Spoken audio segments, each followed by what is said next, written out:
Hello, everyone, and welcome to Afternoon Tea. My name is Brittany, and it's Friday, December 19th, the last Friday before Christmas. So, if you haven't done your Christmas shopping, you can definitely watch this live stream while you're Christmas shopping if you want to, either online or in the stores.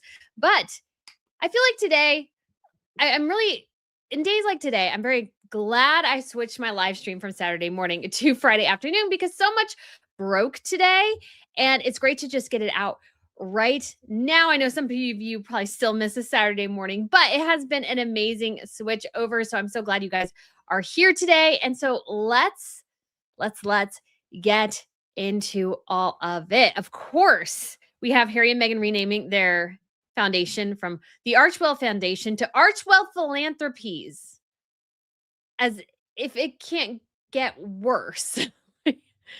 Archewell was bad in the first place. But now we're moving from Archewell Foundation to Archewell Philanthropies. What does this mean?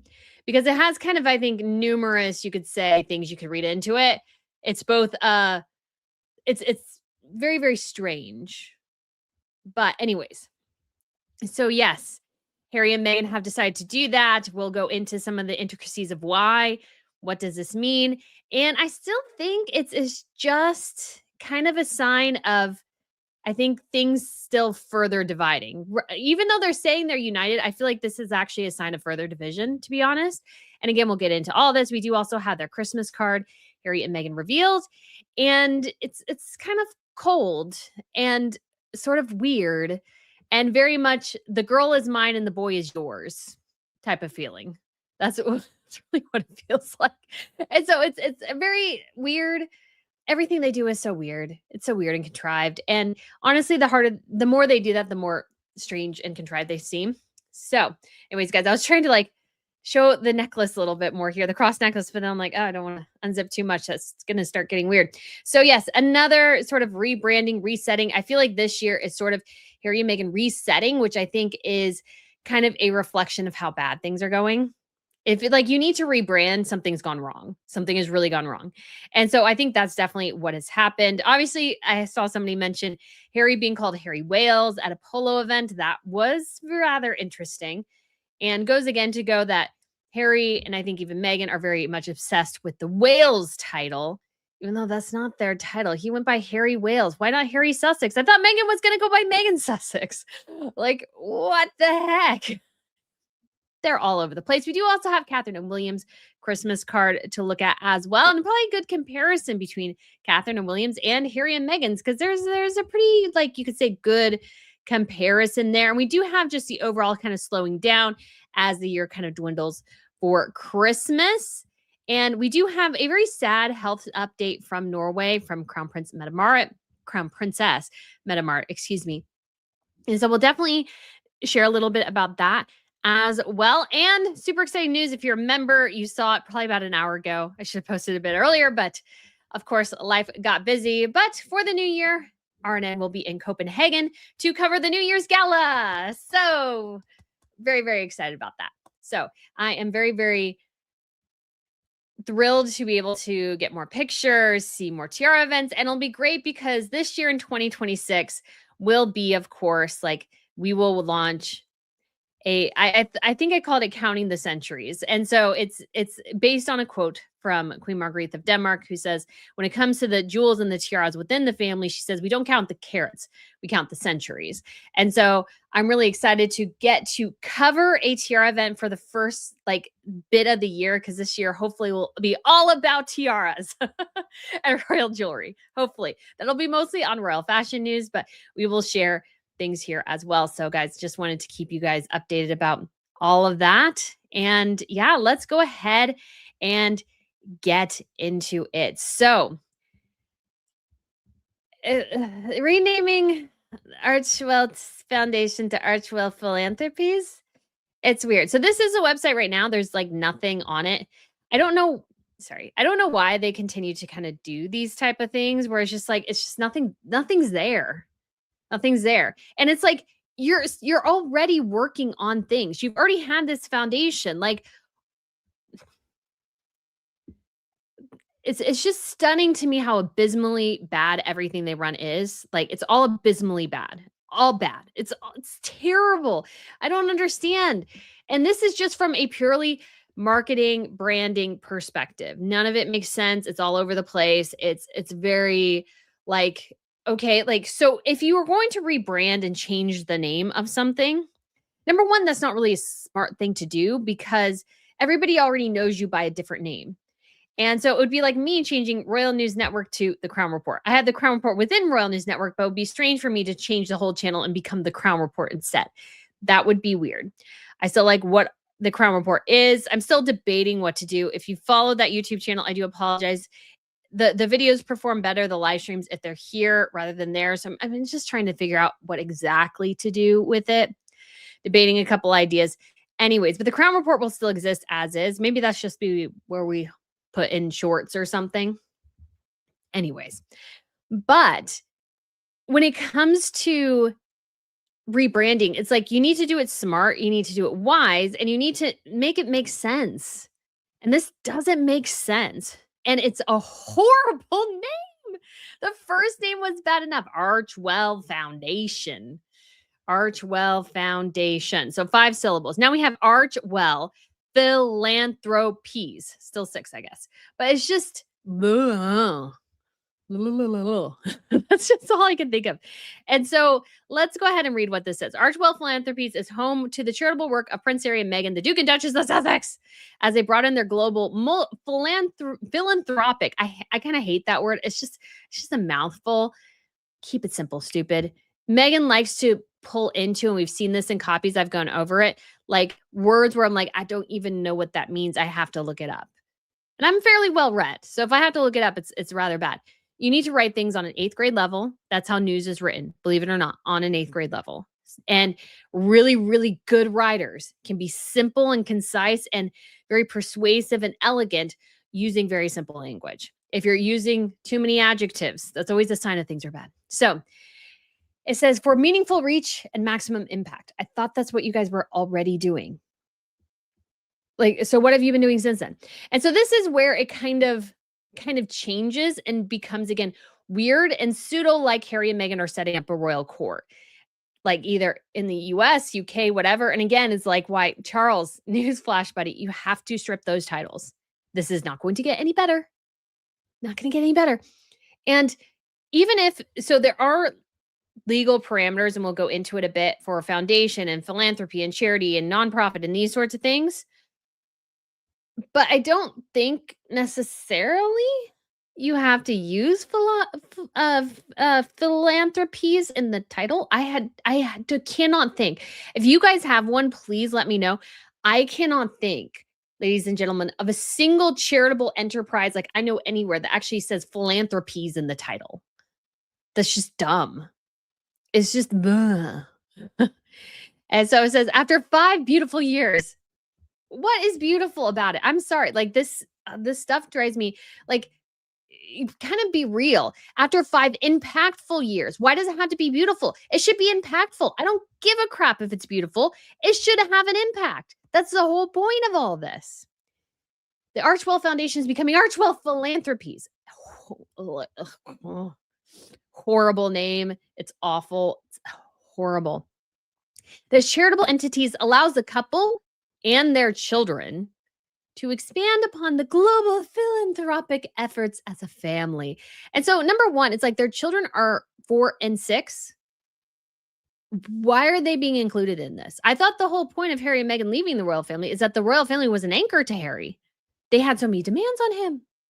And so now he's anchoring his children with his charity. Even Charles didn't do that. Charles is like, well, if you don't want the Prince's Foundation, it'll become the King's Foundation and I'll still run it. That's like how Charles did it. And so now we have here that's like, oh, our children. Like, no, let the kids be kids. What is wrong with you two? Stop like pulling the kids. They're children, for Pete's sakes. Even the Prince and Princess of Wales, their children go to events, yes, but they're not part of the Royal Foundation. They're aware of their parents' activities, but I would not expect them to be a part of the Royal Foundation. Now, we do have instances, I think it is in Belgium in particular with Princess Elizabeth, that she is the patron of a particular hospital or something. And it's like, well, that kind of makes sense. It was like a children's hospital, like a wing was named after her. Like it sort of made sense.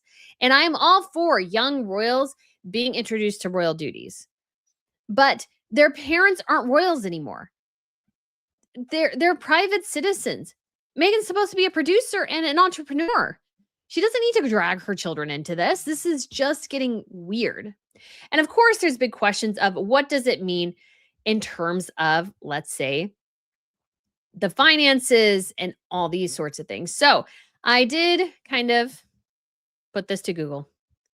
So, my basic question was difference between charity, foundation, and philanthropy. So this kind of gives an overall indication of why. And the Telegraph went into a bit of this too, but says charity offers immediate relief, food for the hungry. Philanthropy strategically tackles root causes for long-term change, funding education to end poverty. And a foundation is a specific organizational structure often funded by one benefactor like Bill Gates Foundation that does philanthropy, acting as a vehicle for large-scale giving, unlike a simple charity that might just have a food drive. In short, charity, immediate help, philanthropy, systemic solutions, foundations, a big type of money vehicle for philanthropy. So what I found kind of interesting about this, so this is like an official sort of designation type of thing within the government. And so it gives you a breakdown here. I find like it's very much, now that I'm thinking about it, reading this, it's very much Harry and Meghan copying Catherine and William. Catherine and William very much have a philanthropic approach, and Harry and Meghan are trying to emulate that when they should just be a charity. Like, what is your two's problem? You don't is like you left. You don't have to do charity. It's lovely that you want to, but you don't have to do any of this. This is just in my sense, like just pure silliness for IRS refunds. That's what this is. I find it bizarre. I find it strange and weird, and it's totally unnecessary. And why not just create a charity and have somebody else run it and you donate to it? Like, what? And it is true that foundations are a bit more restrictive. And so it's a vehicle for philanthropy, granting money to other charities or nonprofits to achieve large scale goals. So this is sort of, I think, what's happening. Now, it could be a lot of things. I think it is true. They want less overhead. They want less restrictions. They want more deductions. 100%. And that's not necessarily bad from a business perspective. You do kind of create things so that, the more money I spend on the channel, the more I can deduct from my taxes. It's kind of nice, So that's sort of what I do. And it does help. And there's certain things that are just like fun you can take from your taxes, like some of the fashion I share, or something dull, like I need a CF Express card. And so I had to buy $100 CF Express card so I could take pictures on my big cameras. And I have big cameras. I pay way too much money for it. Anyways, but I do love them. And I'm very excited to be testing out my new lenses and everything in Denmark. Cannot wait. Although the lenses are now so long, guys, that they don't really fit in the case very well anymore. I'm gonna have to figure out what to do.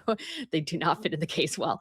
But like there's nothing really I can do. Like they're just really big lenses, and that's just kind of how it goes. But anyways, kind of getting back to this idea is that the reason I think they have to kind of restructure, and I was actually talking to my accountant actually earlier on my taxes, and if I had changed a certain thing, I would have to keep that same designation for the next 5 years. And I thought about it and I was like, well, I don't know what's going to happen in the next 5 years. The channel is strong and I wanted to keep growing, but at the same time, I'm like, okay, life can change. If I get married or have a family or something, the channel would by necessity have to slow down. That would just be how things would go, but would keep chugging along in a way. So it's like, let's just hold on on it. So that we're at a 5-year mark and Harry and Meghan can change it, tells me that they probably wanted to change it for a while. And they made the very stupid decision of creating a foundation, which they could not financially support well. I think the change is not just because of the less restrictions, better tax benefits, and these sorts of things, which again, people do in business. I have no issue with that whatsoever. I think the real issue here is that Harry and Meghan are not bringing in the dough they thought they would. And it is not even financially cost effective for them to keep going with a foundation. They have to, I think, downgrade. It's not really truly a downgrade, but it is somewhat a downgrade to go back to a philanthropy. They're doing that, guys, because they cannot fund and manage a foundation, because a foundation is actually better if you're trying to create something for a family in the future. A foundation is a much better way to go than a philanthropy. They're doing philanthropy, guys, because that's all they can do. They can't maintain a foundation anymore. So that is a huge, huge thing. And again, like, because they've mentioned, a couple of people mentioned after 5 years, again, the 5 years thing is a key there. Because I was told if I changed and filed in this particular way with the IRS, I would have to stick with it for 5 years. I think that would be fine, but I just want to give it a year and then make sure that's the direction I want to go. But 5 years that they're changing it now tells me they've had problems with the foundation running it in the way it's supposed to. And I, in particular, think the actual reason is that they don't really have the money to technically run a foundation. They don't have the cash, and they have to change it. Now, it might change their 990. Shaz asks that. It probably will. I don't know exactly how that will change it, but it will likely actually result in a change. I don't know the intricacies of taxes, and I hate taxes, guys. I absolutely hate and detest all of it. So I cannot tell you in particular how it's supposed to be, but this is a restructuring. And I also think that previously with a foundation, again, they had more restrictions, and it's meant to actually be a family thing, that they're changing it to a philanthropy, which is less like a family thing. Tells me as well that I think there are tensions brewing behind the scenes. There are definite tensions brewing behind the scenes. And I know some people people are saying, Melissa says, yeah, they want less oversight, typical. Guys, like any charity, they have to file their taxes. They have to file their 990. They have to be up to code. If they're not, they'll get called out on it. They'll be under an IRS investigation. That will be what happens. I think that this whole thing of, there was millions missing or whatever, I just don't totally think that's accurate. I think sometimes people read into things that they want to, but there's nothing wrong with people deciding to change an organization because it actually isn't working. And this change is an acknowledgement that something has failed and is not working. I don't want to go down tax this, tax that, it's so bad and whatever. It doesn't really matter. Again, people do things to make it easier for themselves. Like, I wanted to change my tax thing so I could save more on taxes. Because, everybody wants to save on taxes. Nobody likes taxes, guys. Nobody likes taxes. Except for maybe an accountant, because they make money doing people's taxes. But there is one eternal truth in life, which is death and taxes. So put that in there anyways. So I think the change here is an indication of things sort of starting to kind of collapse behind the scenes. I don't think it's a great sign of where things are at for them financially. I think it was just stupid in the first place. And it goes to show what they thought they would be making. They thought they would be Bill Gates level at this point. Because remember, they hired one of the former assistants to Melinda Gates right off the bat. So they had this grand vision of, I think, a multifaceted media conglomerate under, stamped with Archewell and Sussex. But that hasn't happened. And yes, they got a decent amount of money from Netflix. And of course, they need a way to invest it and put it to charitable endeavors to avoid taxes. Everybody does this, guys. Nobody's exempt from this. Everybody does it. It's not some sort of shady thing. Everybody does it. Anybody with money does things to minimize their taxes. That's why sometimes they're like, well, I can buy that extra lens. I can deduct it from my taxes because it's a business expense. Otherwise, guys, I would not buy the lenses. I mean, I would like to buy those level lenses, but they ain't cheap. Anyway, sorry. I got a new lens this week. I actually technically traded in 3 old lenses to get the new lens. And so anyways, that's just neither here nor there. But like, people do things in order to kind of minimize their tax burden. And the amount of money Harry and Meghan make means, yeah, they want to minimize their tax burden, because not only do they have to pay US taxes, I'm sure they have to pay UK taxes as well. At least, definitely, if Meghan was still in the UK, she'd still be paying US taxes, unless she got away from saying, whatchamacallit, US taxes. So even if she was in the UK, she'd still have to pay US taxes. That's how American taxes work. It's why Boris Johnson's stopped being an American citizen. Not because he didn't like America, but because he hated our tax system. So I'm like, I can't blame you. Anyways, so all of this kind of glom together, I think, is an indication that the dreams of mega global superstardom and billions rolling in has not happened. I think they're running out of money, not making more of it, or at least not in the way they thought they would. I think they're comfortable millionaires, but in like at the most, and this would be like at the most, a net worth of maybe 50 million. And that includes, like, let's say 16 to 20 million for the house. Maybe they have more, but I mean, honestly, I would probably imagine it's less. I don't know, because starting a business costs money. Putting into inventory costs money. And I don't think, as ever, and I forgot the other thing is, as ever with the additional orange marmalade spread, I don't think as ever is pulling in the big bucks. I think it's doing okay, but has it been the grand slam Meghan hoped it was? No, it hasn't caught on. And she is, I think, went with the wrong products, went with the wrong environment, and it's just not something like, again, the whole business at this point is purely being floated by Meghan stans, and that's it. I think the whole business, I don't think there's a casual viewer. I don't think there's a casual consumer. I don't think people are engaged in it. The only people who are engaged in it are engaged in the Harry and Meghan and the royals issue, and that's a minority of people. And she does not have a good footprint. I mean, guys, she just barely now scraped into 4.3 million followers on Instagram. Barely got into there. She just has, let's say, where is it? She has 4.3 million, 2,522 followers, and that's it. So why does that matter? Because she should have a lot more. She's a very big name. She's on everything. So why hasn't the needle moved at all for her? She is just somebody who is extremely toxic. She has an immensely damaged brand, and she has fans, sure, and she has them internationally as well, sure, but they are not moving the needle very well. This is not a strong brand. And Meghan sounds like a nincompoop when she's talking about it. You could like literally look at her going, this woman has zero idea what she's talking about. She's heard a couple buzzwords that people have said and is trying to make that into a business, and it's just not working. And a smart business person, even if you are, let's say, a toxic person, why are the Kardashians so successful? Because even their haters buy their products. They're so good.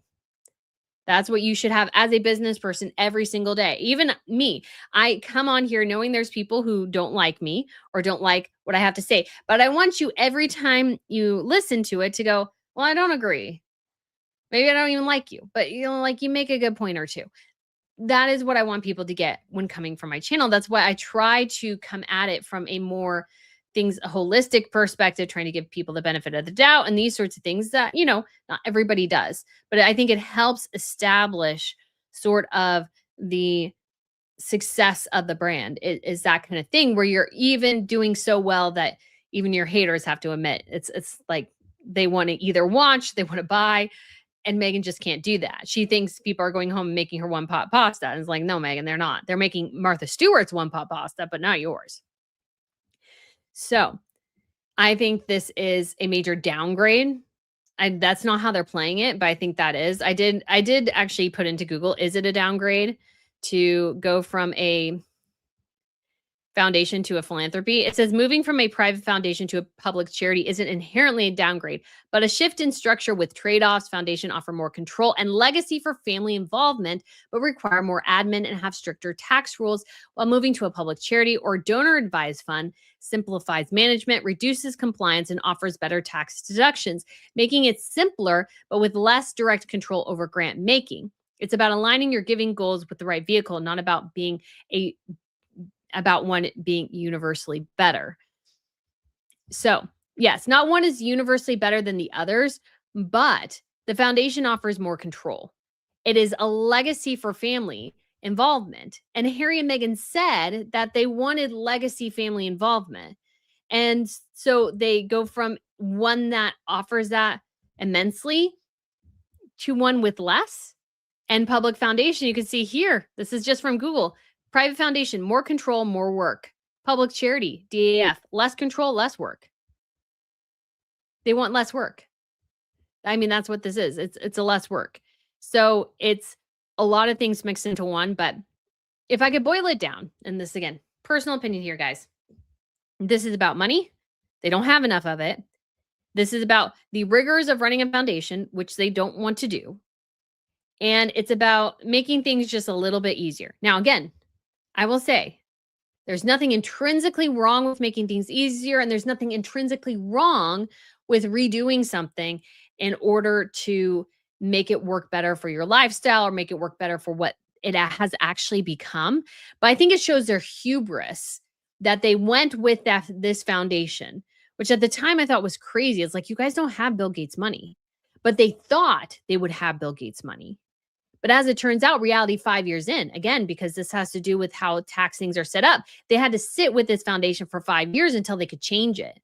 So they had to sit with it for 5 years as it struggled, as they kind of were challenged in a lot of ways. And they're like, okay, we have to change it up because what we initially thought wasn't working. Again, for money reasons, tax reasons, involvement reasons, these sorts of things. So Carol says, work smarter, not harder. Exactly. And that's a good advice for anyone. Work smarter, not harder.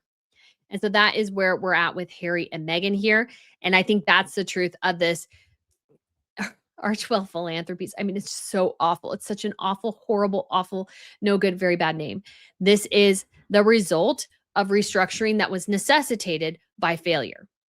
This is restructuring under the banner of something that has failed, ideas that have failed, a vision that has failed. So we have a lot of failure this year, I think, for 2025. And I think the Archewell Foundation is going to be a great, great example of that. It's going to be a great example of that. This is not a win. This is not a win. This is an admittance of failure. So that is my thought here. We do have a couple of super chats and various things to catch up on. And we do have Carol, who's been a member for 24 months, saying they need money to be successful in philanthropy. Exactly. And Harry and Meghan just don't have the money. I didn't think they had the money to begin with. And they definitely have acknowledged basically that they don't have it now. Carol says Harry and Meghan's Christmas card is staged, whereas Catherine Williams exudes family vibes. Thank you so much for the super chat. And yes, we will compare the two because there's obviously things to compare. And I don't know, Harry and Meghan seems so cold to me, but we'll get there. We'll get there. Lizzie B gifted 5 Royal News Network memberships. Why, thank you so much, Lizzie. I really do appreciate it. And I'm sure 5 other people are appreciating it as well. And Chris, hey, Chris, I hope you are doing super well. Saying Crown Princess Metamart will undergo lung transplant, fibrosis worsened considerably. Yes, we will touch on that as well. Very, very sad story. And with her son and everything going on there and the challenges, it's kind of, in some ways, Norway has had its Harry and Meghan. We've had Crown Princess Martha Louise. We've had Mariusborg Holmby. But Norway also has, unfortunately, as well, it's Catherine in terms of a royal woman with a potentially life-ending illness. Now, Catherine is cancer-free. She's doing much better.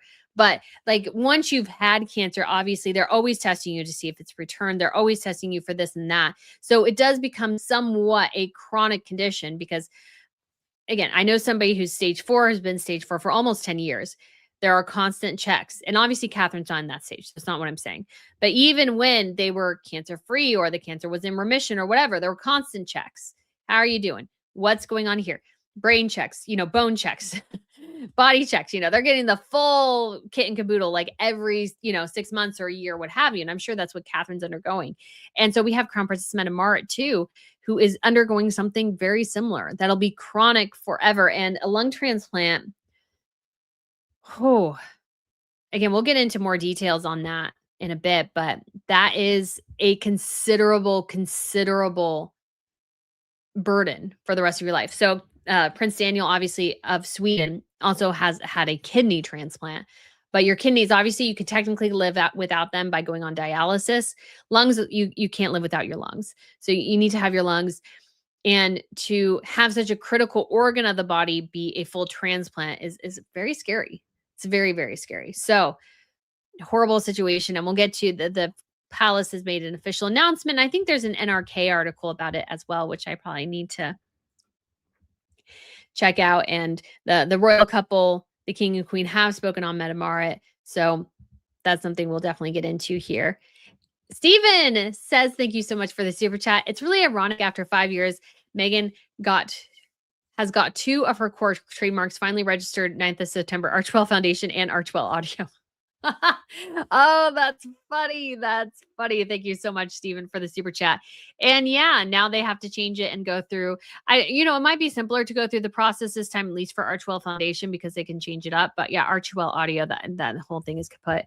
And my goodness, for me, of course, the challenge is getting somebody to edit. I'm hoping maybe to, work with somebody to kind of get an editor, because I have a lot of ideas I want to implement this year, and I'll definitely need help with editing, counting the centuries, because that will be long form pieces, big projects, and I won't have the time. Like I want to do the research for it, but I don't have time to spend, not only recording it, but editing it. That'd just be a little bit too much. I mean, I'd love to give away all my videos to be edited.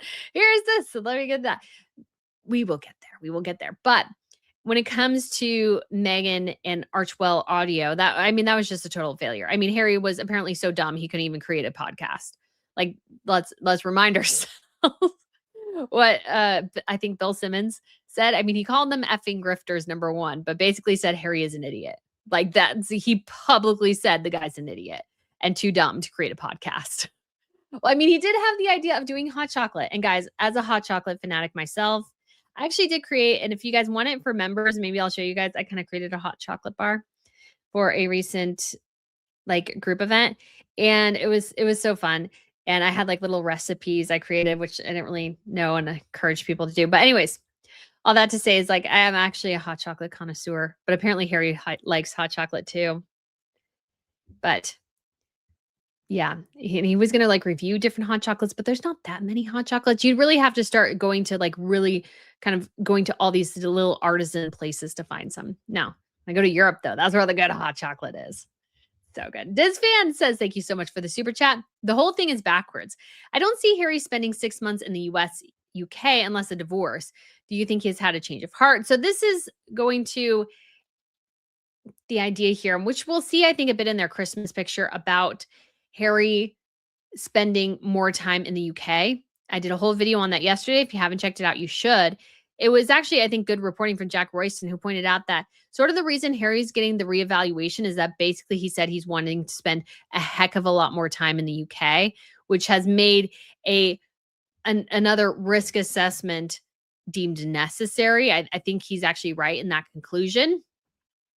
And so what does that mean for the future? I think it means Harry's really going to try to spend a lot of time in the UK, but I just don't think Meghan wants to. And one of the things I didn't mention in the video, which I wish I had, is that when it comes to Harry in this particular instance, he might be thinking that once he gets all the security stuff cleared, Meghan will be like, yeah, honey, of course I want our kids to go to school in the UK. I want them to do this and that and all these sorts of things. I think it's one of those cases where Harry thinks Meghan is on board with him, but when push comes to shove, the answer is going to be no. She's going to be like, you can do it, honey. I'm just staying home. And I think that's where it's going to go. I have a little pillow sometimes behind me and my back has been bothering me. So Diz Fan also asked, thank you so much for the super chat, especially after the baseball cap PR stunt. This wasn't what he agreed with Queen Elizabeth II. The only way I don't see it happening is Prince William is charged. I do agree. I think Charles is weak here. He was even weak on his brother, and he should have been much more forceful with his brother, and that's how we got to Harry. Again, I think the monarchy to some seems like a pushover, and so people are pushing and it's falling over. So that's sort of not gonna work. But yeah, the baseball hat stunt was weird because Harry was like, it was a hat gate, he has got to put the hat on. And it's like, oh my gosh, dude. He's obviously very sensitive about it. Tammy said, may the saying the family going global reason security. So it's a good question about the family and IPP status and everything. I'm really certain that they would not get that status back. And the reason is like it would go catastrophically badly. If the UK is like, yeah, this guy's just floating around the world. Everybody, everywhere he goes, has to pay for his security, even though he is of no benefit to the British government. Like that's the rub there. I don't even know. That wouldn't even play well for labor.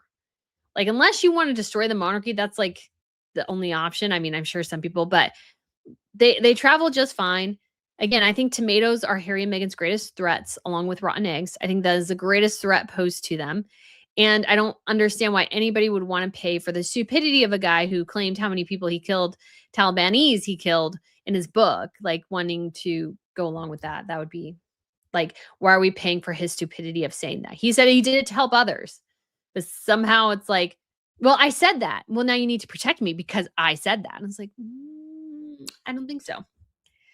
But we do have Lucy Lou. Thank you so much for the super chat, Lucy. I do appreciate it here. So let's move over and talk about, so we can have the comparison, ladies and gentlemen. We'll talk about Catherine and William's Christmas picture. Now, I do have one criticism, and that's that this was taken in February.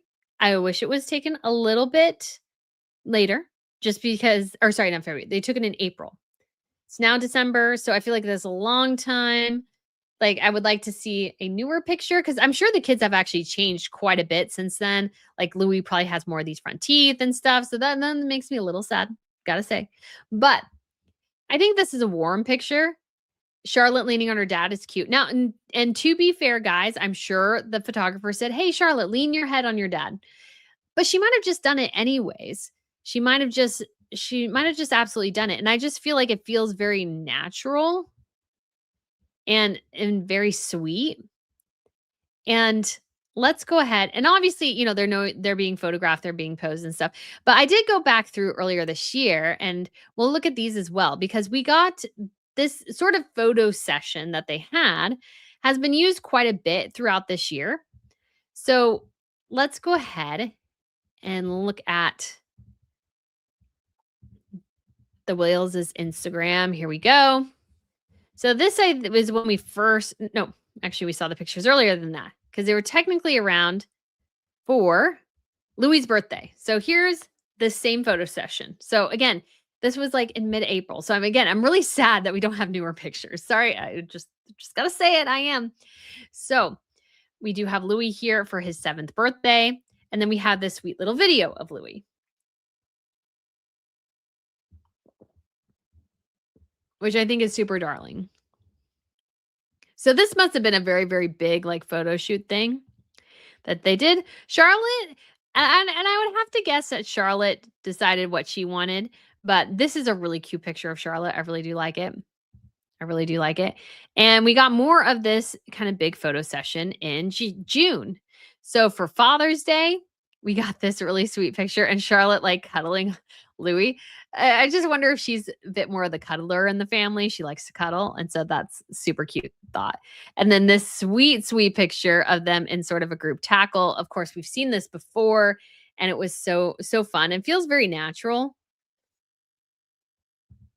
And let's see, do we have any? I feel like we have more of this maybe. Yeah. And so we have George. So George, this is a picture from the same photo shoot back in April.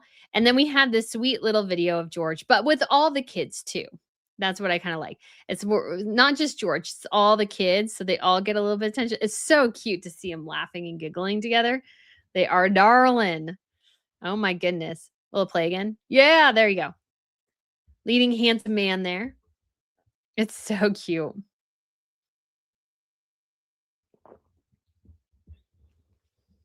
So this photo session has been used quite a bit.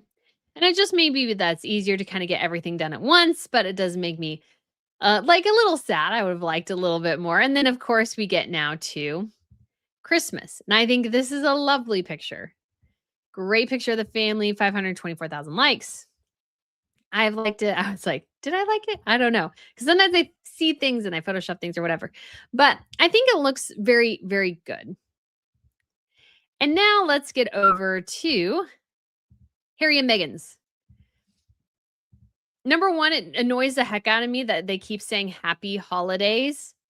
Just say Christmas, guys. You celebrate Christmas. There's nothing wrong with celebrating Christmas. Them saying it like that makes me think that they think there's something wrong with Christmas.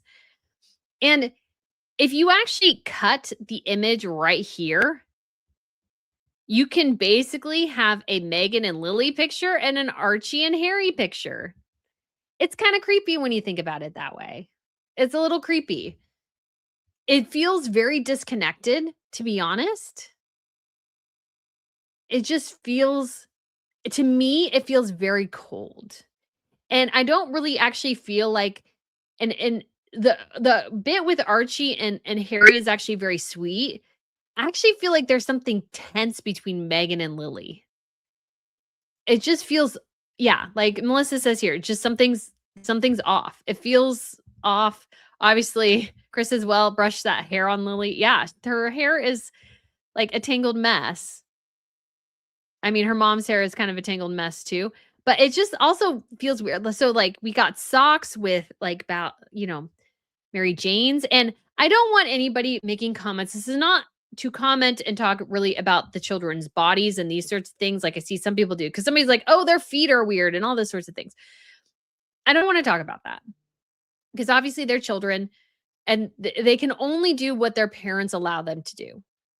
And what I see here is just awkwardness. This does not seem actually very, yeah, Melissa's right here.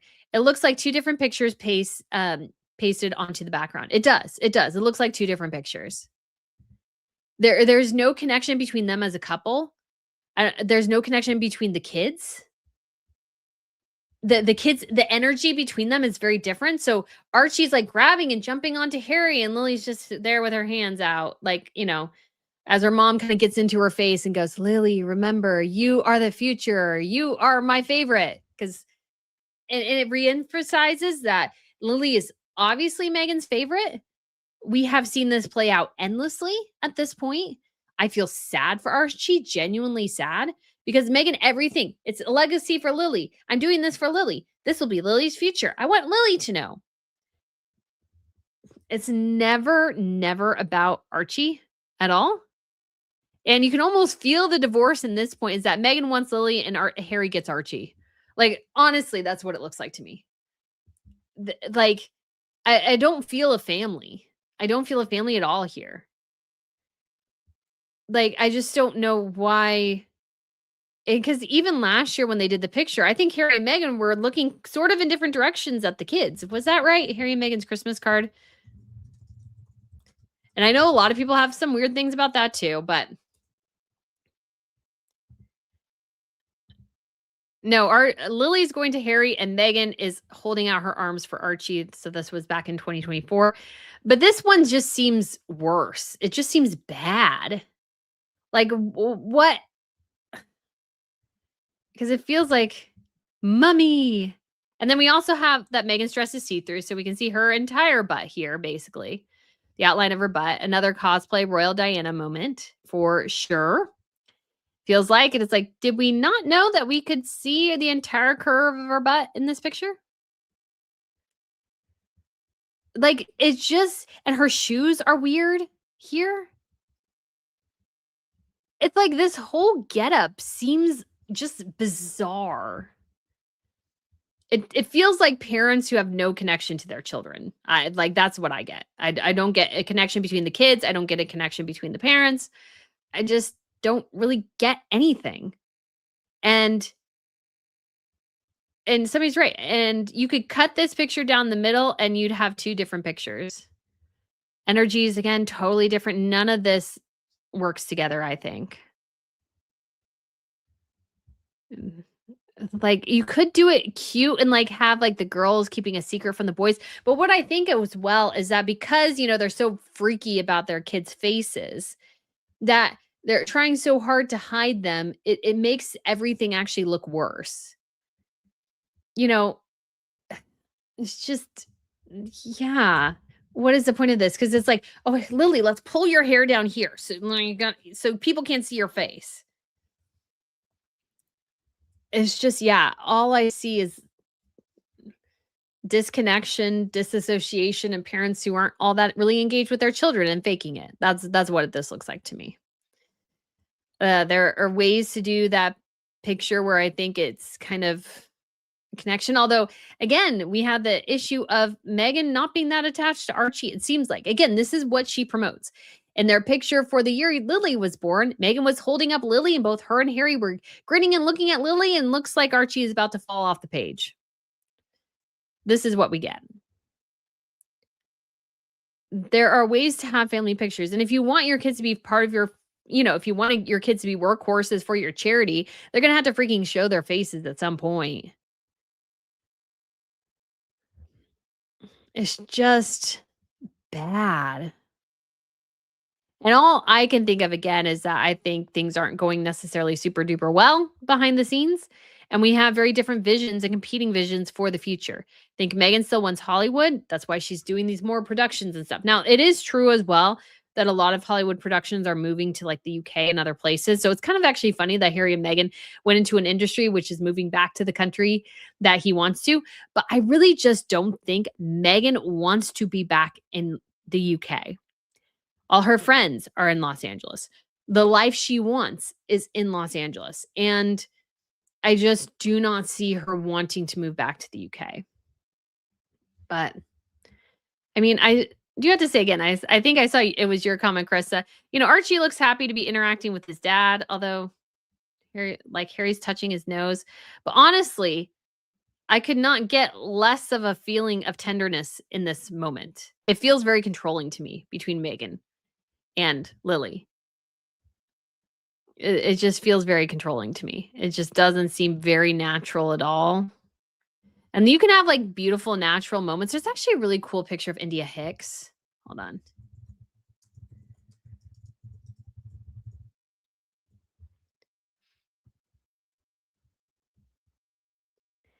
And her daughter when they were also it's not the picture I was thinking of. But there's actually a couple sort of similar. But let me show you. So this picture right here, that's tenderness. That's sweetness. Like, it's not a great quality, but like her grin, she's so happy to be, grabbing her mom's face and like engaging. Where I feel like Megan's just looks a little bit strange. We also had this sweet picture. And without seeing the face, I feel like you really actually do miss something. And I think it's kind of a critically important thing. So I don't see. Maybe that. So to me, that's a sweet picture. And I think you actually really miss something when you can't actually see the face of somebody. It's really hard to gauge, are the kids like Archie looks happy, but like what's actually going on here? And when you can't see their faces, I feel like you miss so much. And it just comes across as cold. Just comes across as Meghan going, Lily, let's do this. Let's bump foreheads, for the pictures or whatever. It lacks a naturalness. And I feel like the separation between the two parents is indicative of their separation generally. Yeah. So it's all sorts of super duper weird. Not a great picture. Kay said it would be adorable if it was genuine. Yeah. And with them, obviously, I think wanting different things and Harry kind of rethinking his life and these sorts of things, that there's just something about it with them being separated in the image that I feel like reemphasizes a potential separation. Like, it probably wasn't a real smart move to make. And again, I would not be surprised if they divorce, that Archie ends up living with Harry and Lily ends up living with Meghan. Or that, you know, Archie goes to school in the UK like Harry wants him to, and Lily stays in the US and goes to school. Like, I would not be surprised that that ends up what happens. So, the whole thing to me looks off. I think it's an awful Christmas picture. I think it's terrible. You know, the lighting might look nice, but it looks cold and heartless to me. That's just sort of what it looks like. And it doesn't help when they say happy holidays. Just say Merry Christmas, you freaks. Just say Merry Christmas. You celebrate Christmas. Meghan Markle's entire show, and I didn't rewatch it to see if she actually ever said Christmas on it. Meghan Markle has an entire show on Netflix called A Holiday Celebration, where all she talks about is Christmas. Every activity reflects Christmas, but she can't say it. Like, I think it actually would have sold better if she just called it Christmas, for Pete's sakes, because it's a Christmas special. If you were going to, let's say, do something for Hanukkah and Kwanzaa and, like, you know, maybe some other celebration around this time of year, if you're going to do those type of things, or put in like something referencing, you know, like Chinese New Year, or, you know, the kind of how Asians celebrate New Year, which is different than us, and like these sorts of things, that would have been interesting. Calling it holiday when it's literally all about Christmas is idiotic. You can't, like, it doesn't sell well. If you were going to sell it as holiday, you had to do all the holidays. If you're not going to sell it as holiday, but if you, like, she should have just sold it as Christmas. Just say Merry Christmas, you freaks. It's Christmas. That's why you're releasing it today. It's Christmas next week. Just say Christmas. Just say Christmas. You know, you won't melt into the ground. I can assure you, Meghan Markle. Whatever, but like, just say Christmas, for Pete's sakes. Stop with the games of saying holidays. I find it obnoxious. So obnoxious. Ugh. So, anyways, we do have Harry finished up. I did see him with Nacho, because I do follow Nacho on Instagram. They were hanging out with, because every year in Aspen, we have the Kurt Russell and Goldie Hawn go up there with their families to spend Christmas in Aspen. So we could see a little bit of Harry on the team. And I thought it was interesting that Harry has the number 1 jersey. I thought that was kind of interesting. So let's pull it up here on his stories. So I'm just pulling it up, and let's go back. Maybe we'll see the picture of them. So Harry is not in that one. I think it's just mostly their family there. And that's not Harry. And so we have Kurt Russell and Goldie Hawn, guys. That's sort of cool. That's sort of cool. And Shaun White, man. But no Harry. Like, did they not want Harry in the picture? That makes me giggle. That makes me giggle. So, and then we have the polo match here in the snow. Why? And again, this is kind of the problem I see overall with, like, things Harry is doing and everything. It's like, why? Why are you in Aspen playing polo? Why? You need to get a real job, buddy. This is not a real job. Some people can make it worthwhile. Don't think you can. There's Nacho with Shaun White. And then besties with Harry, and again, number 1 jersey, because Harry's number 1, guys. He needs somebody to tell him he's number 1, right? There is Harry again. All right, some fun. Not just team 1, it looks like.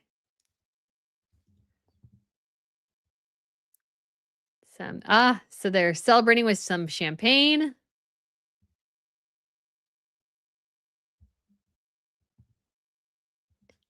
Looks like Harry bailed.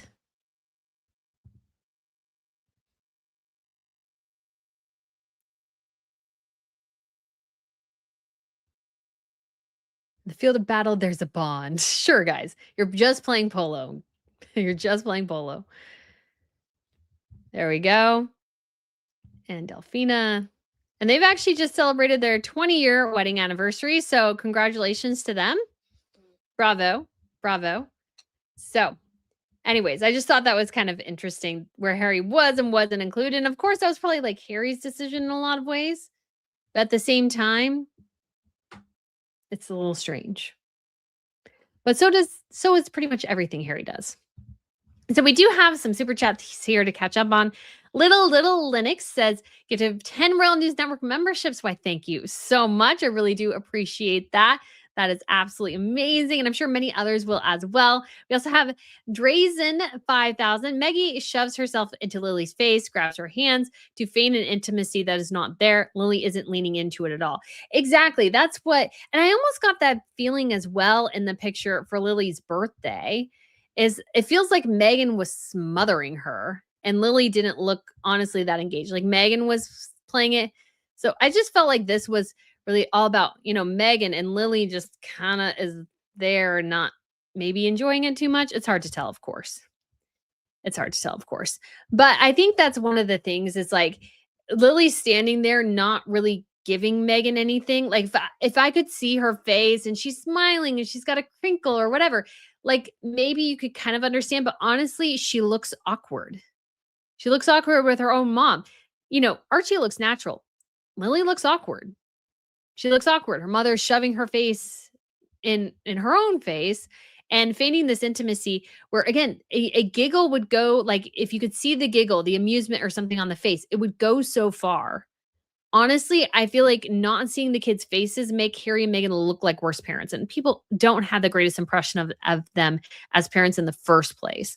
And that's why I think either show the faces or don't show the kids at all. I think that's the only way to go because at this point, Harry and Meghan just look increasingly awkward with their own children.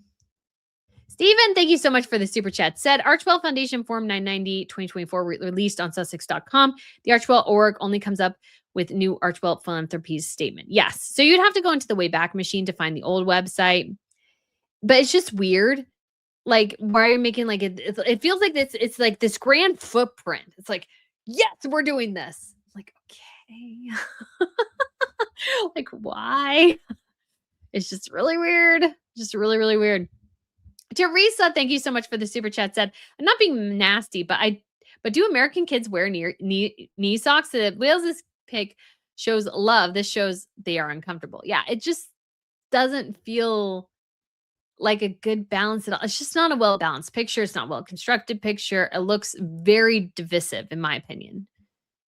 And again, there are ways to like that could be a really cute picture, but it lacks again that much needed depth and it just doesn't make them look pretty particularly good. All right, Desert Mermaid, thank you so much for the super chat. Said, what are the chances York girls got dirty money? Like probably not very high, maybe a little bit, but I think sometimes their dad would just have people give them things or shove them things. And I don't think all the time they were aware that was going to happen. And they were like, oh, this is weird. And dad's like, oh, yeah, honey, just send them my way. Send my way. So I'm not really into until we have a reason to like super suspect the York girls. I'm just not that interested in going down that path. Were they kind of within sometimes the company of shady people? Yes. Does that mean they are particularly shady? It doesn't really mean that. So anyways, Stephen, thank you so much for the super chat. Said Archewell income 2 million, expenses of 5 million, net year negative 2.5 million, assets 8 million, 8.2, grants out 1.2, 3 times directors 729,000, biggest donation received 2 million. So yeah, I think overall Archewell is not doing super well. And it was set up for Meghan, I think, and Harry to funnel the hundreds of millions of dollars they were going to get for their entertainment global empire. Well, I mean, and this would be, again, a good video to go to. They kind of came in the industry at the height and didn't do enough, and now it's cratering. So productions are cratering. Like, there's some things that have popped off that have done well, but like, K-pop Demon Hunters is still in the top 10 on Netflix. It's going to be by far and away. It's already beaten Red Notice, which was its previous. It's far and away its most popular property ever is K-pop Demon Hunter. That has a strong Asian influence. Hollywood, unfortunately, because and this is due to a lot of things, but it's like Meghan Markle saying happy holidays. Why not say Merry Christmas? That's what you celebrate. I don't think anybody should have an issue if they have another faith. If you say Merry Christmas to them, why should that be a problem? If I said Merry Christmas to somebody, they said Happy Hanukkah to me, I'm like, "Oh, they said Happy Hanukkah to me. Yay." I don't know totally everything that means, but I know it's about families coming together. If you are offended by somebody saying Merry Christmas, I would argue there's a problem with you. When it comes to and this has infected all of Hollywood. When you don't stand on principle about something, when you're constantly flailing around trying to find, like, what people I don't know if it's want or wanting to try to please everybody, you end up really pleasing nobody. And what Hollywood has done with DEI in particular, which Meghan, of course, is very familiar with DEI. She was basically a DEI duchess, is that when you institute DEI practices into your company, instead of integration and multiculturalism happening naturally, you're forcing it. And what we've seen in the entertainment industry is a severe decline in the quality of cinema, in part because everything has to be a self-insert. That's what we've seen with pretty much all of Harry and Meghan stuff. It's all self-inserts, and what we'll see in her future stuff. And when everything becomes a self-insert, you lose the ability to see other people in other cultures, because me saying Merry Christmas shouldn't offend you, because you're like, "Oh, she's from a different culture. She celebrates Christmas. Great. That's fine." But other people are like, "No, that's offensive, because what about the other people who don't celebrate Christmas?" Well, if you don't celebrate Christmas, that's fine. Tell me whatever you want to tell me in return. Tell me happy holidays. Tell me happy Hanukkah. Tell me happy Kwanzaa. That's awesome. That's not, and if somebody said happy Hanukkah to me without, let's say, prompting, I would have no issue with that. That's what you celebrate. Awesome. I celebrate do Merry Christmas. And I think when you've lost that ability, you've lost the ability to, I think, enact good content and good material. And that's where I think Hollywood is. And Harry and Meghan are just an absolute disaster when it comes to this. And yeah, I think they would be making billions of dollars. Unfortunately, the industry they attach themselves to is in decline. Everything's moving overseas. And ironically, it's moving back to the UK. And it may not move that way forever, but the unions are so bad in California within the entertainment industry anymore. There's so much bloat that it kills productions.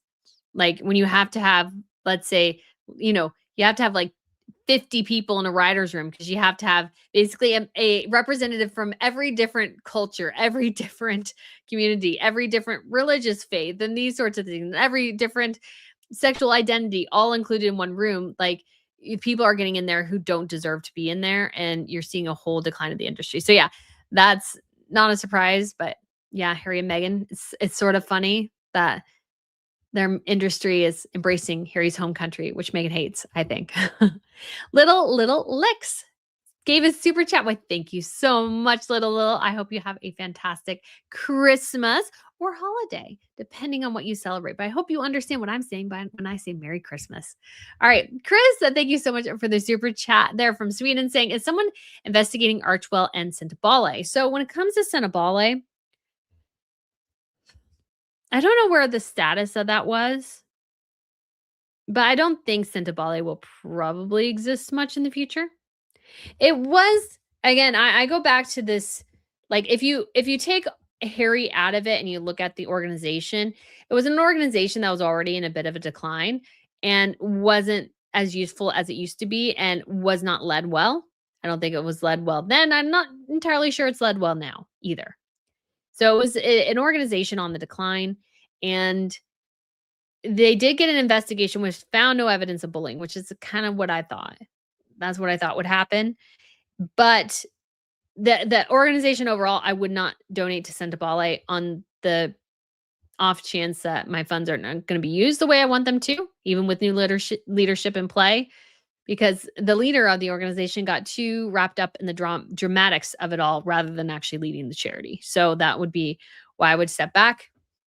But when it comes to Archewell, like, as long as it's good on its 990, there's like no reason to investigate. There was, I can't remember what it was, some sort of weird like technical thing Harry and Meghan messed up on with Archewell that they got fixed really easily. It wasn't a big deal, but it was interesting then again that they missed it. But I think they're pretty good at this point. All right, Drazen, thank you so much for the super chat. Said, yikes, it just hit me. Lily is a prop and knows it. Kids can't fake it. There are going to be tell-alls when they grow up. Meghan should be scared. Yeah, Lily does seem like a prop in that picture. And, you know, Archie and Harry are released having what looks like a active, interactive moment, whereas Meghan's interaction with Lily looks very stilted. And looks very stilted, like she was trying to figure out something to do for the two of them. Yeah, so it wasn't great. Nix, thank you so much for the super chat. Said Nix K9 says, could this be a strategic move by Meghan anticipating US financial pressure with Harry testing UK support like housing or allowances before committing? So Harry would not get an allowance from his father. Like he's on his own. Like, and again, Charles does not have the cash to throw at Harry. This idea that there's again this huge pot of money behind the royals is why Harry and Meghan left in the first place. Meghan realized there wasn't really a pot. She wasn't going to get that much money. And so when it comes to Harry coming back to the UK, I mean, we've been told that there's not that much interest by his father in having Harry as working royal. I think that is true. I think that's more government initiatives rather than actually monarchy led. But Meghan is definitely like, this is a setup for something coming down the line. But I mean, again, it's an acknowledgement of failure. Archewell is a failure. Archewell Foundation failed. That's why it's a philanthropy. They had to redo it in 5 years for tax reasons. But Harry is definitely testing returning to the UK. He definitely wants to do that. And we will probably see that here in the future. Christine said, gifted 1 Royal News Network membership. Why, thank you so much, Christine. I really do appreciate it here. And let's go ahead and talk about Crown Princess Mette-Marit of Norway. So I'm just looking up their website here real quick because it's definitely a story to go over and quite a sad one. And they also have a new website, y'all. Let's see it. We got a new website here. And so it's in the press releases because I did see it earlier today. So this is an update on the Crown Princess's health. I'm not sure if I like the new website or not. I'm still debating. So this is an update. It says Her Royal Highness the Crown Princess was diagnosed with pulmonary fibrosis in 2018. This disease involves a buildup of scar tissue to the lungs, which makes it more difficult for the lungs to carry oxygen into the bloodstream. During the autumn, a number of tests have been carried out that show a clear worsening of the Crown Princess's health. The physicians at Rikshospital University Hospital have therefore started the process towards an evaluation for a potential lung transplant surgery. And again, this is huge. This is a huge, huge deal because you have to be on anti-rejection drugs for the rest of your life. This is a huge, I don't know if you want to call it burden, but definitely a huge health challenge for Her Royal Highness. And you add into that Marius Borg-Holmby, her son from a previous relationship before she married into the royal family. And he is obviously going to be undergoing trial next year for very, very serious charges. And it's going to be obviously a big stress on her. And we've already seen that this has been a big stress. This is how we got here. It has been a really, really big stress on her. So like, it's so incredibly sad to me that she's going to have to endure this. And this will limit her life. This will definitely limit her life. And if like the lungs are to the point where they're seriously rejecting, like, I don't know if there's that much of like how much of a future is there. I just don't know. This is going to be a challenge. And when it comes to Prince Daniel, I mentioned him earlier. Prince Daniel of Sweden had a kidney transplant. It was given to him by his father.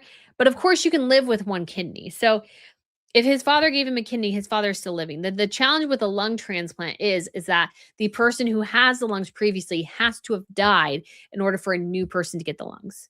And then you have a big question of, where is she on the transplant list? Is she going to get preferential treatment because she's a princess?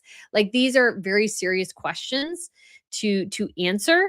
And there's some, ethical issues as well. And I know I worked with a woman and she was sort of in bioethics, and she actually was the one who kind of convinced me to actually take myself off a transplant list, potentially if I was in an accident or something. Because she said, and I think there's an episode of Grey's Anatomy because I've seen clips of it on X, where it was a patient where they're like, "Oh, she's dead," and like I think it was it's the character Gregory, the I can't remember which one he is, and he was actually working on her. It's like, no, she's having this reflex. She's still here, and they had to go to like Dr. Shepard or whatever. I don't watch the show, so I do have to give that caveat, but the big serious thing about that is that what she convinced me sort of is that sometimes if you have that designation on your driver's license, now not all the time, they may be less likely to help you, to save you and to do everything they can because they're like, oh well, they're on the transplant list. Not saying that happens all the time, but is that a possibility? Yes, that is a possibility. That is a possibility. And so like there's a lot of ethical questions in there. I think organ donation is a fantastic thing. That's not what I'm saying at all. But there also are some big questions. There are also some really big questions. And I think Norway needs to go through all the steps here to make sure everything is above board. And I think it definitely needs to make sure everything is sort of working and looking good. And yeah. Oh, Chris says, "Truth, my neighbor just died from it. I'm so sorry." It's like it's really hard, and given that it's a chronic condition, and Norway is already kind of in a tough spot with their royal family because of Princess Martha Louise and Marius Borg-Holmby. And Marius is the son, obviously, of Mette Marit, but like the Norwegian royal family overall has seen a severe decline in its a general support and an undermining of trust. I would say almost the undermining of trust has been the bigger downfall of Marius and Martha Louise than the what am I thinking of? Sorry, my phone buzzed and then than anything else. Like that has been a severe detriment to the royal family. And those issues compound, and then you have the crown princess who is ill. And you know, like we don't know how long she has. And I mean, she doesn't know either. And that's a really scary thing. The lung transplant can help, but then there's also questions of, she has money because she's a royal, so she gets special treatment. Like it's just really hard. Not saying that she deserves that at all. Again, this is all just, I think no royal family can anticipate something like this. But this is where in the modern sphere of royalty, things become a little bit hard because as a member of a royal family, you're supposed to be one with the people, yet you also have this immense privilege. And the challenge for every royal is how do you walk that balance between immense privilege and being one with the people? So Catherine, in her situation, like we don't know exactly what cancer she had or what she was being treated for or what have you, but does she get better healthcare than probably most of the citizens of the UK? Yes. Is that always fair? I don't know. I don't know. But that is how things work necessarily, is because everything is unfair in a way. You're not going to get everything you want. Life isn't fair. These sorts of things. Aw, we got a huge super chat here from Sharon Delaney for 50 euros. Have a lovely Christmas, Brittany. Why, thank you so much, Sharon. That is so kind of you. I really, really do appreciate it so much. And yeah, I'm looking forward to having an absolute Merry Christmas. It's going to be an absolutely great Christmas season and really excited for Denmark. I was kind of mixed because I wasn't sure, like I was kind of mixed, like I wanted to go and I didn't want to go and all these sorts of things. So, and then I do want to share, we do have a little bit from her doctor. And it says, we are reaching the point where a lung transplant will be necessary, and we are undertaking the necessary preparations to ensure that this will be possible when the time comes. At present, no decision has been taken as to when the Crown Princess will be placed on the lung transplant waiting list. So this is R. Martin Holm, who's a professor and a head of the Department of Respiratory Medicine at Rijkshospital University Hospital. Dr. Holm is a specialist in internal medicine and pulmonary diseases. Crown Princess has had an increasing need for targeted exercise regimen, rest, and physical restitution. Nevertheless, she has expressed strong interest in continuing to carry out her duties. The Crown Princess's official program will be organized to adapt her activities to her health situation to the greatest extent possible. And then we already have, and so that means as well that I think initially they had probably planned for, let me pull up a picture of the family here for a second. So let's go over here for the press. And we got pictures for editorial use. I just want to see if we can get a family picture here.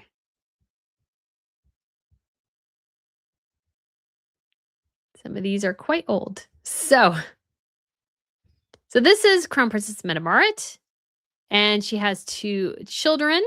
Let's see if we can, and let's see if we can get one with all 4 of them.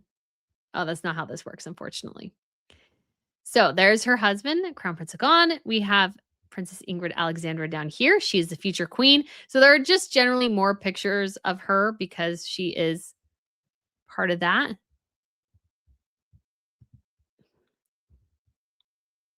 And so I just want to see.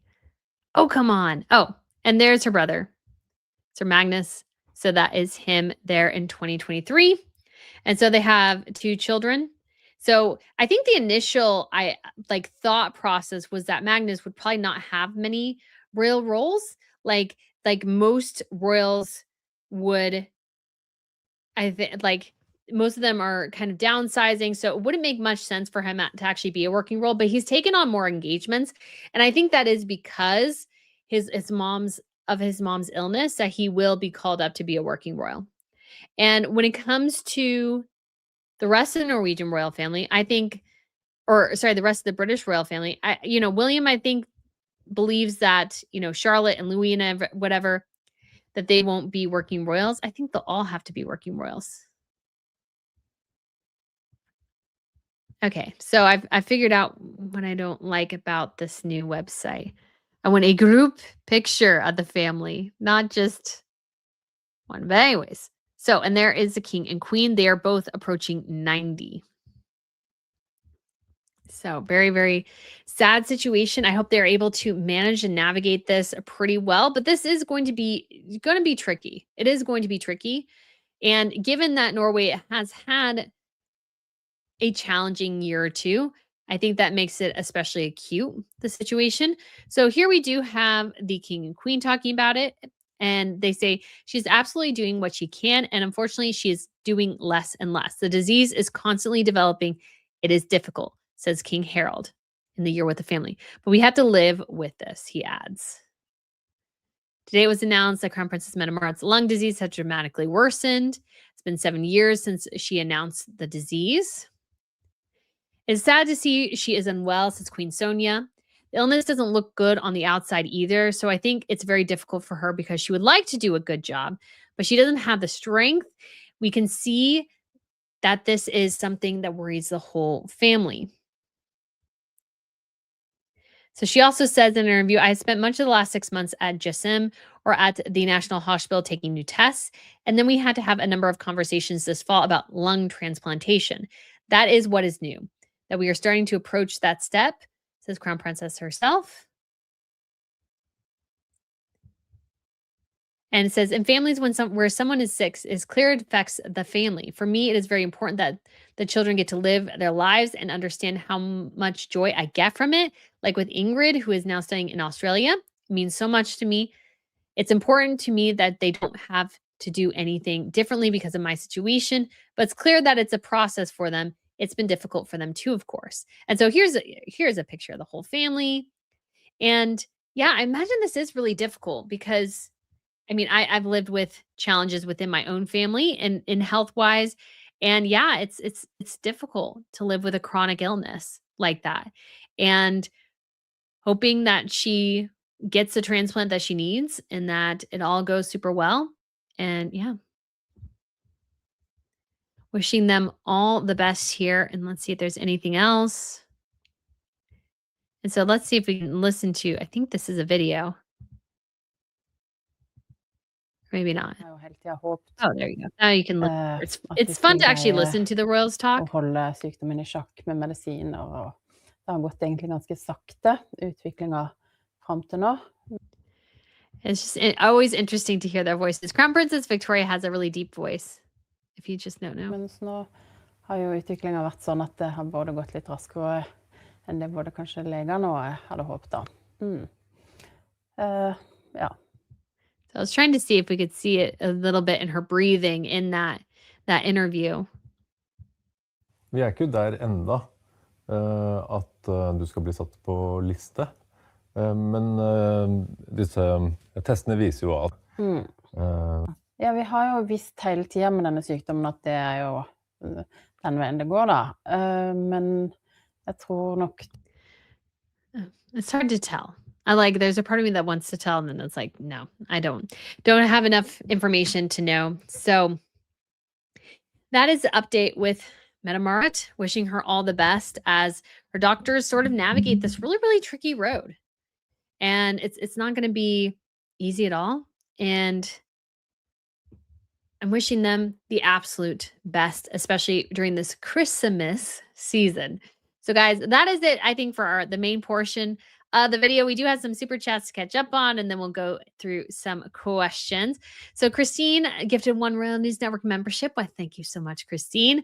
The Christmas corgi here really appreciates it. I don't know what we should call him or her, but it's awfully cute and actually works really great in the background, I gotta say. All right, we have Christina says, Merry Christmas, Brittany, with a super chat. Why, thank you so much, Christine. I really do appreciate it. It's been a great Merry Christmas so far. Carol says, it is a horrendous disease. I've seen the impact of this disease. You don't realize how much you take for granted being able to breathe. This disease escalates 5 to 10 years. Yeah, it's... that they're getting to this point is, of course, very troubling. And of course, you got to wonder as well, how much has the situation with Marius contributed to it? And how much maybe even that contributed to how she behaved in some aspects of his case by, allegedly hiding evidence and these sorts of things that's been alleged about her. So it's just so sad, guys. It just really is. And not being able to breathe, it's like, because it's kind of killing you from the inside out. And that's really scary. Joven, thank you so much for the super chat. Said, why did Harry use the name Wales while in Vancouver? Why did Harry use the name Wales while in Vancouver? So he was actually in Aspen. And what I found generally is that there's a lot of ignorance when it comes to royal titles. But if that's what Harry asked for himself to be identified as, that is really, really weird. Because he should just be Sussex or Windsor. Like, why Wales? That's just bizarre. So I don't know quite the reason why, but it's one of those things, or I guess Jan. I said Jan, like I said Jan.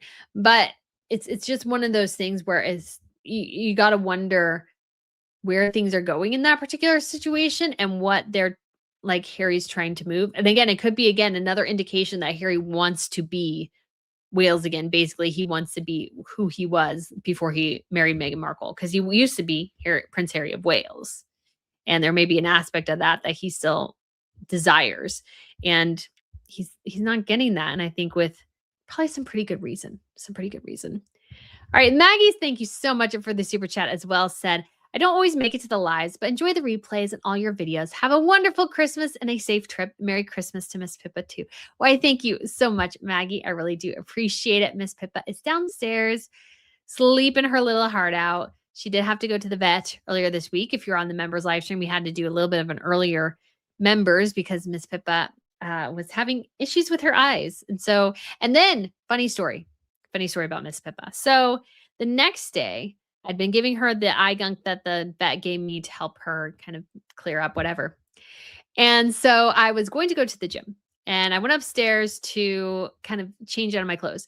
And Miss Pippa zipped up the stairs with me. So that usually means she wants to go. And to be honest, there's a little bed she likes to hump every night. Don't know why. It's a dog thing. Don't get it.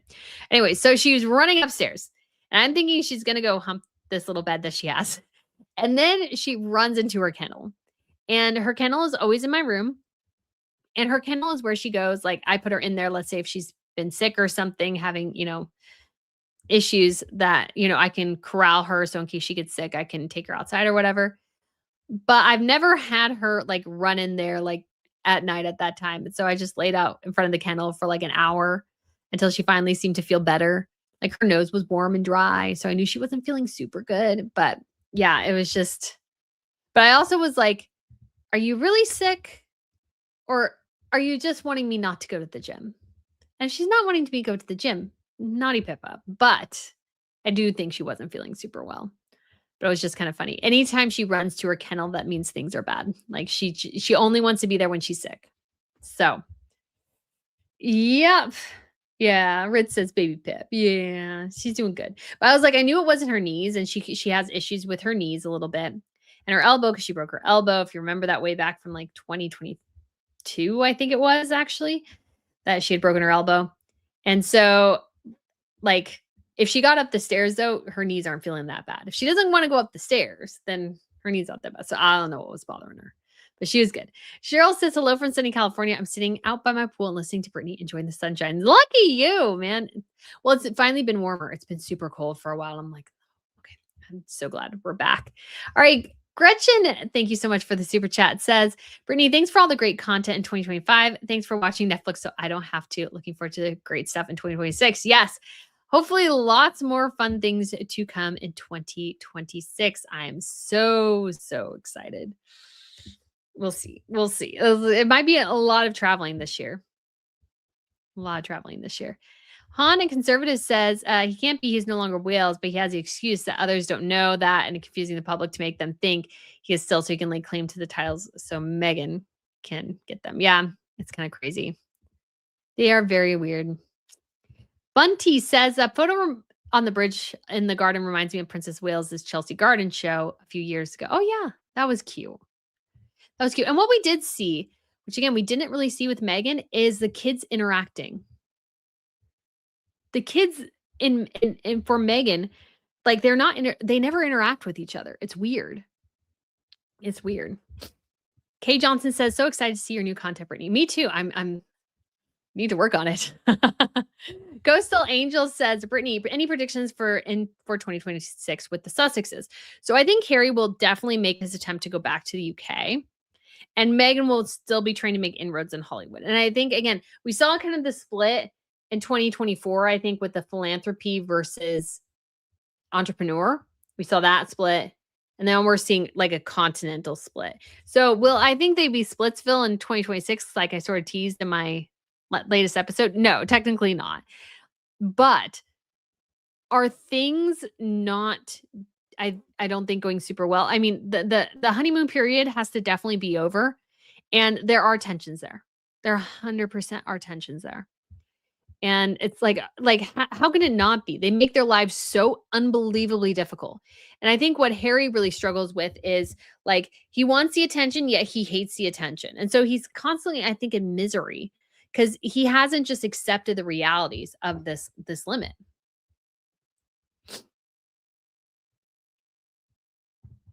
Okay, I was just looking at this thing, and I think they're really getting much better at like doing like live translations. Guys, so I had this funny theory. I talked about this with somebody because now you have the Apple AirPods that can do the different languages, and the Google Translate is so easy and these sorts of things. So it makes it much easier for me as a royal reporter to see stories directly from like NRK. A couple of years ago, NRK, I would have had to like move everything. So this is NRK, which is the Norwegian broadcast. This website is in Norwegian, guys. If I take this off, it's back in Norwegian. Like it automatically translated for me in Google Chrome, which is crazy. And then we have this AirPods. And now it was even, because I was looking at, I had this little black box and it was even technically, I think, trying to translate what she was saying live for me. What's so crazy though, and it's kind of interesting, is that when it comes to like, it reminds me sort of a little bit of the Tower of Babel. Like the big thing about that was obviously the Lord punished man for trying to create a tower to reach God. And he punished him by giving him all these different languages, him being just mankind itself. And it's interesting that like, it feels like maybe we're inching towards the apocalypse because the language barrier is not as much as it used to be, guys. Isn't that crazy to think about? That the language barrier that used to be huge is now dwindling and dwindling and dwindling as we can utilize technology to much more easily communicate with each other. Just an idea. Just an idea. Sorry, I just had to mention that. But so more about the predictions for Harry and Meghan. Like, we'll see Meghan kind of get increasingly desperate.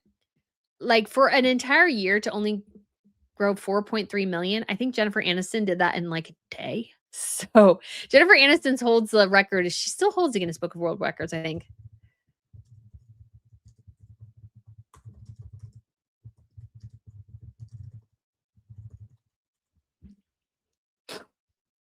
So yeah, Jennifer Aniston reached 1 million Instagram followers in 5 hours and 16 minutes.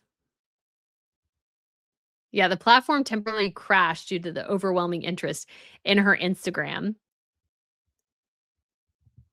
So I'm going to look. This was in 2019. So Harry and Meghan didn't hold it for super long. Let's see.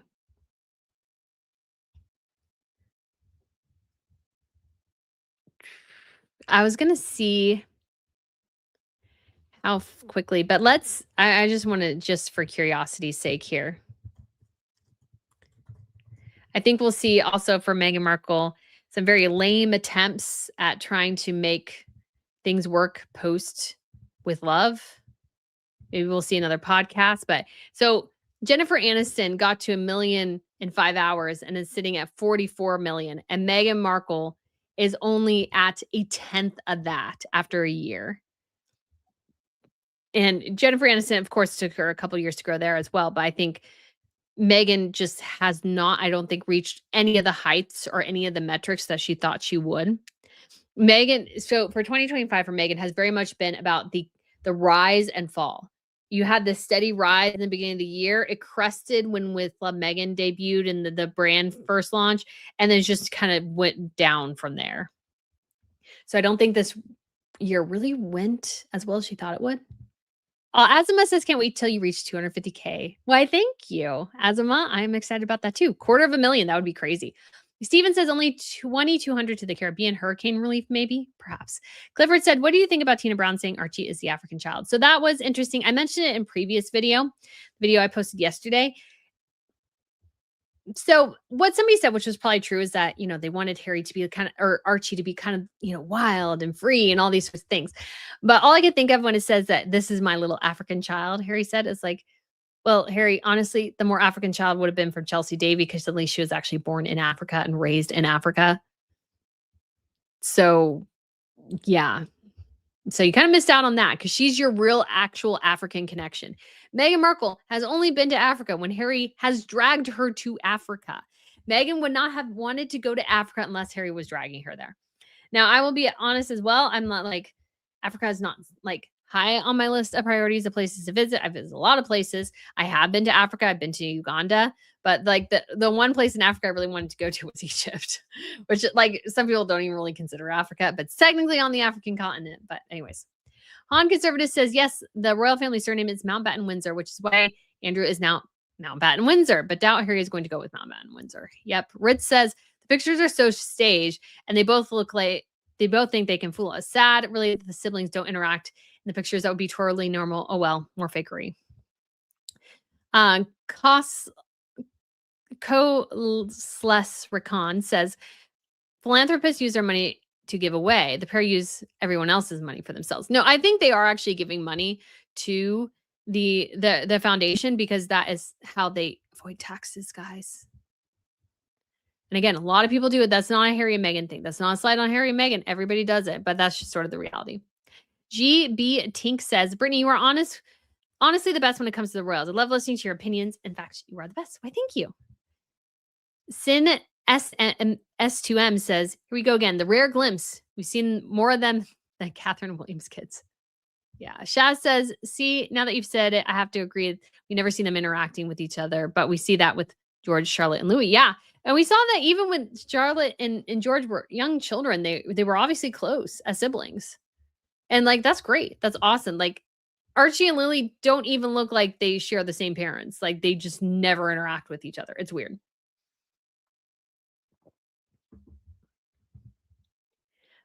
Bunty says, Tina was quoting Harry. Yeah. Sky says, the reason I was asking is I thought perhaps he may have to promote himself before being trusted. I don't think it's necessarily as much promote, but Yeah. Charlotte says, what is it like to live in America, Brittany? It's awesome. America's a wonderful place. Although you do need to learn how to drive. The one thing I dislike about my country is that pretty much everywhere you go, you need to be able to drive a car. There's not a lot of places that are in walking distance. And what I love about Europe is I have to get out and I have to walk everywhere. And I sort of love having that movement constantly. It makes the day go by faster and these sorts of things. Like in America, we sit a lot. But our country is so large that unless you're in Los Angeles, sorry, not Los Angeles, excuse me, New York, Boston, Philadelphia, like there are very few cities in the United States where not only is it not safe to walk around, but it's just like not easy to walk around. You have to walk great distances. So that's the one disadvantage is you will be on the road a lot if you're in the United States. But it's also the greatest country on earth, in my opinion. Azuma says, I wish Harry would stop whining. Everybody wants him to stop whining. Coastal Angel says, feel like Harry had more privacy in the UK than he does in the US. He was public when he wanted to be, photographed when needed. Exactly. I think Harry totally and completely like kind of missed the bigger point. Dallas says it was no just thinking about how humans trying to make humans obsolete. Yeah. It's crazy. Ritz says, I wish Harry would shut his yap and stop throwing barbs at Americans. He's lucky to be here and should be really lucky and should be really get out already. Yeah, he needs to go out and touch grass and go to other states, not just California. On Conservative says, I think when Harry said my African child, he wasn't talking about race, but that he truly planned on living in Africa. But Meghan was never going to live in Africa, even I can see that he was trying to say that. Yeah, for sure. It was just a really weird thing to say. Steven says Archewell employees tax 47,000 beats Africa plus Colombia. Very interesting. Thank you so much, Steven, for the super chat there. Patricia says, I'm not at all interested in this Henry Windsor. I'm not interested in this boy. You and many others.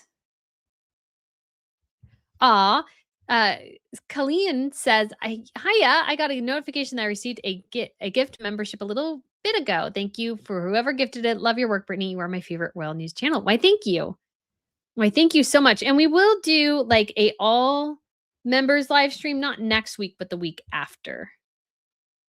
So the last week of the year. So I don't have to do Dan on Monday because we pre-recorded, but I do have to do some last minute Christmas shopping. So I'm going to do that on Monday, even though it'll probably be a little crazy, but yeah.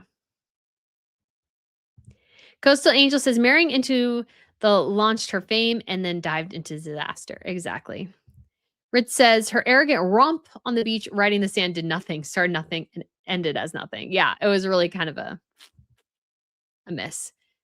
I keep wanting to say Shamu. Sham Anu says in Mountbatten Christmas picture, why has Mrs. Harry grabbing Lily's wrists like it's when she's being held, a little girl kissing her own thumb? It was really weird. Skyhopper says Brittany appears to be quite nice to brilliant young ladies. I clicked on 2 days ago and subscribed. LOL, she's a lot nicer about the Harkle idiocy than me. Why, thank you. Why, thank you. I try not to be too harsh, but there's some things I think honestly. The thing that drives me the most crazy, which probably doesn't drive the most people this crazy, is how poorly everything is managed, despite having all the money in the world to make it good. That's what I don't understand. It's kind of, for me, guys, I can totally understand, like, if a restaurant is super behind and there's only, like, one waiter, like, I have a lot of patience because it's like, hey, I know waitressing is a hard job or waitering. And I was like, I have an endless amount of patience for somebody who obviously is having a difficult day or the circumstances are difficult, these sorts of things. What I can't stand is incompetence. Incompetence is what drives me bonkers. Like, I could go end of the day going, why are they doing this? Why are they doing that? Because I've worked in a restaurant. So Carol said, thank you. You bring us some great points. Love our conversation. Yeah. Clifford said, please don't forget to hit that like button. Yeah. Han Conservative says, Harry should have married Chelsea Davy. And that's more than why in his own book, he brings up the regrets he's had in the breakdown of their relationship, which shows his unhappiness. I agree. Casey says she never gets it right. Hero wrong is so bad it won't even pass as counterfeit. Oh my gosh. Whew. Okay, guys. We can't go on too much longer, so we'll wrap this up at 4:50. So we'll try to get through and check out what's going on. Marsh says, what is wrong with Archie's legs? They do not look right. So I don't want to do any really conversations about their legs or anything. Like you can talk about, let's say, I do think it's a little weird to have Lily in knee-high socks and shoes. Like that's a little weird. Her hair seeming to be messy, I think is an appropriate, let's say, topic of conversation. But I think there's too much criticism on the kids' looks. You know, their feet are weird, their legs are weird, they look fake, and like all these sorts of things. I just think a lot of that is a little bit excessive. Jill C says he screwed up the relationship with Chelsea, though. Didn't appreciate what he had. Yep. Lauren says, I think you think Meghan realizes we notice her favoritism for Lily. Yeah. Like it's so obvious. I had somebody question me about it, or like a Sussex fan go, "Ugh, like, why are you saying she hates Archie?" I was like, well, number one, I didn't say she hates Archie. That's you putting words into my mouth, or you kind of making the assumption based on what I did. Is like, she showed us endlessly that Lily is her favorite. Like, endlessly that Lily is her favorite. Like, it's obvious. Inner influences is Brittany. The king and queen held a luncheon for sailors on a ship that made a port call the Prince of Wales. Camilla wore a bright blue coat with a spectacular brooch. Identified it, please. So I think that's probably going to be like the court jeweler is able to do that a bit more quickly because that's what they focus on. So I don't see it, but I would depend on. There's a lot of brooches. It might be the simple. Oh, no, it's not. Yeah, I don't know which one that is. I don't think it's one we've seen super often. So that is it. I haven't seen. That one is not one that strikes me as super familiar. But the court jeweler or the royal watcher will probably have it identified for you on their site. They do a good job with that. Okay.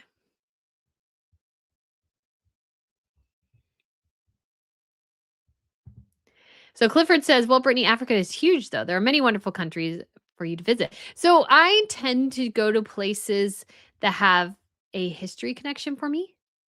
So that's where I'm like, I'm interested in history. So I'm more interested too in hitting all 7 continents.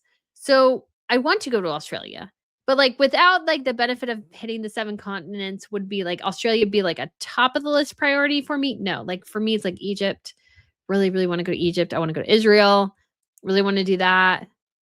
So yeah, that's where I want to go. Koala says, gosh, I wish I actually missed this 6 Christmas photo. Is it blurred? Is it Photoshop? Is it fake? I mean, it could definitely be Photoshopped because it looks like 2 different images slapped together, but yeah. Dallas says, you are lucky to find a walkable neighborhood in the US. Very true. What I really like about my neighborhood is that it is made to be very, very walkable. And I love that. So me and Miss Pippa, every day pretty much. We won't do it tonight because I do have something to go to tonight. That me and Miss Pippa definitely walk every day. There's a lot of nice little trails. They're paved because I don't want to get too woodsy. I'm not a woodsy girl. So it's awesome though. I love it. Rafaela says, as I said months ago, the moment of Meghan's fake illness is getting closer. When all fails, the narcissist will need this last move to survive the shame. We'll see. Riley says, Chelsea lives on a beautiful island in Africa. She has a successful business, enjoys privacy. Yes, she does. And could she have been a good royal? Sure. And could she and Harry have made the decision to live in Mauritania or something where she's at? Absolutely. Absolutely. But Harry chose a different woman and she encouraged him to leave, but in the way she wanted to. And yeah. Carol said Harry once had people call him Harry Wales on Stephen Colbert's show, and now in Aspen, Colorado, it sounds like Harry wants to be tied to the whales. Yeah, which is really weird. But as if, could it be a divorce in the future? Maybe. Or some Brick says you can't vote corrupt royals out of office. No, you can't, but you can definitely demote them. That is possible. Kay Johnson says Harry needs to find an identity as a human being. Yes. Yes. Or some Brick says, or can we take a defective monarchy back to Hanover for a refund? Hanover has its own monarchy. And they have their own royals, who are also dysfunctional, by the way. But when it comes to the British monarchy, there could be some ways to address issues, but we will see. A Bertasso, hey, says, I'm sorry because I missed who just said it, but Chelsea Davy is living the life Harry had dreamed about. As Tina said, people often thought Harry would leave and live in Africa, not LA. Yeah, I think Chelsea would have been the person to marry, in my opinion. All right, we have Neely. Thank you so much for the super chat here. Said, wishing you and your family, including Miss Pippa, a wonderful Christmas. Why, thank you so much, Neely. Wishing you and yours the best as well. Cannot wait for Christmas. It is such a fun. Christmas is my favorite holiday of the year. And I also need to go and check out get Miss Pippa some bones for Christmas. Because she loves her bones. That is her favorite thing ever. Our bones. Tennille Adams says another rebrand for another 5 years is scary. Very true.